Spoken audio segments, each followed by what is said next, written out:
New town Kolkata planning area rules 2014 অনুসারে যে ক্লজগুলো দেওয়া আছে সেই ক্লজ মেনে কি নিউ টাউন রাজারহাটে সমস্ত বাড়ি তৈরি হয়েছে বা মধ্যমগ্রামে বা যে পুরসভাগুলোকে চিঠি দিয়ে বলা হয়েছে আপনি সম্ভব সেইগুলোকে আমাদের প্রশাসন দেখে।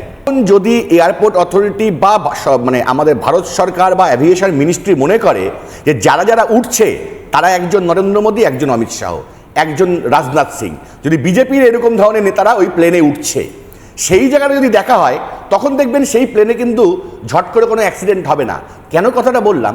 তার কারণ হচ্ছে যে এরা ভিআইপি, তাই জন্য এদের প্লেনে কিন্তু অ্যাক্সিডেন্ট হওয়ার সম্ভাবনা নেই। তার কারণ এদের সেই প্লেনকে সেইভাবে করে মেনটেনেন্স করা হয়, সেইভাবে করে নিরাপত্তা দেওয়া হয়, প্রত্যেকটা জিনিস খতিয়ে দেখা। আপনার পার্টে আমাকে এর উত্তরটা দিন। মধ্যমগ্রাম, মাইকেলনগর এবং সুকান্তনগর লাগোয়া, মানে এয়ারপোর্ট লাগোয়া 20 কিলোমিটারের মধ্যে সমস্ত বাড়ি কি প্ল্যান মোতাবেক হয়েছে? যে প্ল্যান, মানে যে বাড়িগুলো প্ল্যান মোতাবেক হয়নি, বিমানবন্দর কর্তৃপক্ষ চিঠি দিয়েছে, ওখানকার আমাদের যারা পুরপ্রধান আছে, যারা মন্ত্রী আছে, তারা বিষয়টা অবশ্যই দেখবে। তবে একটা কথা, সেই বাড়িগুলো কি ভেঙে দেওয়া হবে? সেই বাড়িগুলো আমি একটা কথা বলি, তৃণমূল সরকার ক্ষমতায় আসার পরে সব হাই রাইজ বিল্ডিং হয়ে আছে, আগে বাকি সব জায়গা খালি ছিল এমন ব্যাপার না।